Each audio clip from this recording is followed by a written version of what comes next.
Good morning, students. Once again, I am present with English lecture. Students, today topic is articles. क्या है topic? Articles. Students, the word a and the are called article. Students, जो word a है, n है और the है, students उनको article कहते हैं. These are usually placed before a noun to indicate person or thing in a sentence. Students, ये जो आर्टिकल्स हैं ये किसी सेंटेंस में किसी पर्सन या थिंग को इंडिकेट करने के लिए उनसे पहले यूज़ किए जाते हैं. ओके, जो भी नाउन होगा उससे पहले यूज़ किए जाते हैं, चाहे उसमें पर्सन हो या थिंग हो, उसको इंडिकेट करने के लिए. स्टूडेंट्स, आर्टिकल्स होते हैं टू टाइप्स. कितने टाइप्स होते हैं? टू टाइप्स, इंडेफिनिट आर्टिकल और definite article. Okay, indefinite articles में स्टूडेंट्स ए और एन को इंक्लूड किया जाता है. इंडेफिनिट आर्टिकल में किस किस को इंक्लूड किया जाता है? ए और एन को.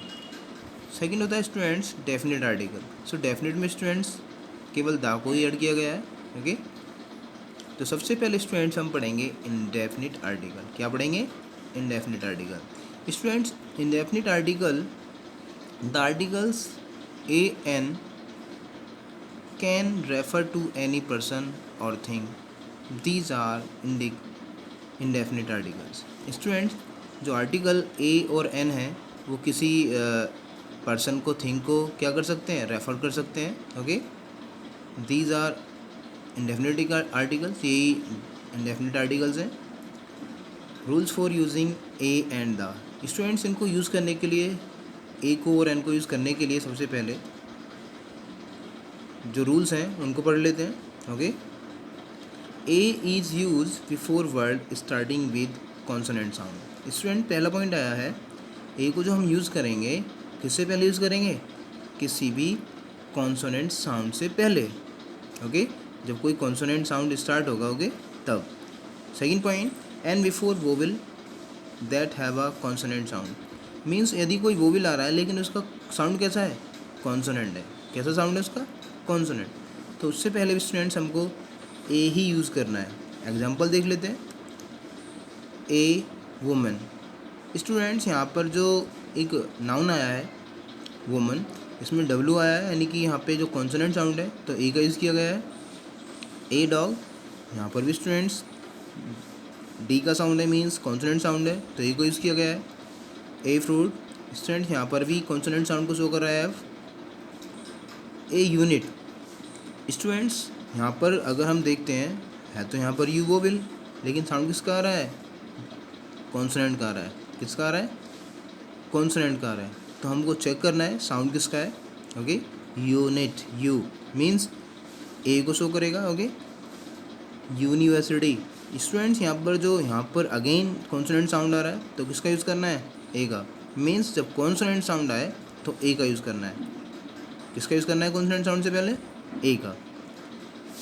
नेक्स्ट देख लेते हैं students. Second rule, an is use before word starting with vowel sound.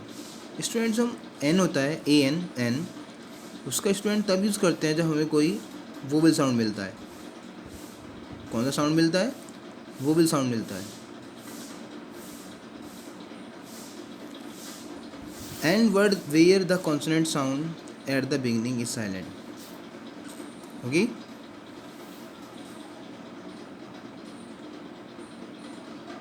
means the consonant sound at the beginning is silent. means जब हमारा जो consonant होगा, लेकिन आता होगा consonant, लेकिन वो वहाँ पर silent होगा. ओके, उसकी beginning silent होगी. ओके, एग्जांपल देख लेते हैं. एन एग, यहाँ पर एग, यहाँ पर किसका साउंड दे रहा है? वोवेल का दे रहा है. ओके, वोवेल, तो एन का यूज़ करना है. अम्ब्रेला. ओके, अम्ब्रेला में भी साउंड किसका दे रहा है? ए. मीन्स कॉन्सोनेंट का दे रहा है. आउल, आउल में भी किसका साउंड दे रहा है? वोवेल का दे रहा है, तो एन का यूज़ किया. ऑरेंज, ऑरेंज में भी एन, ओके, वोवेल साउंड आ रहा है, तो एन का यूज़ किया है. स्टूडेंट्स, यहाँ पर देख लेते हैं एन आर. यहाँ पर अगर हम देखें तो वो साउंड तो हमारा वोवेल है, लेकिन आ क्या रहा है यहाँ पे? एच. एच क्या होता है? हमारा कॉन्सोनेंट है. ओके, सो यहाँ पर हमने एच का, एन का यूज़ करना है. Okay, honest. यहाँ पर भी अगर हम देखें तो वैसे तो कॉन्सोनेंट आ रहा है, लेकिन साउंड किसका है? वोवल का। किसका? वोवल का। तो यहाँ पे क्या यूज़ करना है? एन का।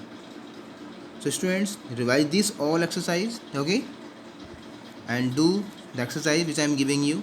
Have a nice day.